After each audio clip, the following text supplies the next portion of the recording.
Hi hello friends, ಇವತ್ತು ಜೀರಿಗೆಯಿಂದ ಏನೆಲ್ಲ ಉಪಯೋಗವಿದೆ ಎಂದು ತಿಳಿದುಕೊಳ್ಳೋಣ. ಮೊದಲನೆಯದಾಗಿ, ಜ್ವರವಿದ್ದಾಗ ಜೀರಿಗೆ ಕಷಾಯವನ್ನು ತಯಾರಿಸಿ ಅದಕ್ಕೆ ಹಾಲು, ಸಕ್ಕರೆ ಮಿಶ್ರಣ ಮಾಡಿ ಸೇವನೆ ಮಾಡಿದರೆ ಜ್ವರದ ಬಾಧೆ ಕಡಿಮೆಯಾಗುತ್ತದೆ.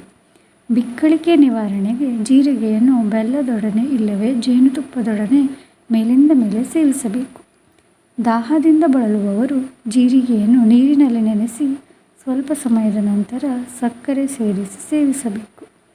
ಜೀರಿಗೆ ಪುಡಿಯನ್ನು ಸೈಂಧವ ಲವಣದೊಡನೆ ಊಟಕ್ಕೆ ಮುಂಚೆ ಅರ್ಧ ಚಮಚ ಸೇವಿಸಿದರೆ ಹಸಿವು ಹೆಚ್ಚಾಗುತ್ತದೆ. ಜೀರಿಗೆ ಕಷಾಯವನ್ನು ಹಾಲಿನೊಡನೆ ಸೇರಿಸಿ ಬಾಣಂತಿಯರಿಗೆ ಕುಡಿಯಲು ಕೊಟ್ಟರೆ ಎದೆಹಾಲು ಹೆಚ್ಚು ಉತ್ಪತ್ತಿಯಾಗುತ್ತದೆ. ಸ್ವರಭಂಗ ಅಂದರೆ ಧ್ವನಿ ಒಡೆದಿದ್ದರೆ ಜೀರಿಗೆ ಕಷಾಯವನ್ನು ಸೇವಿಸಬೇಕು.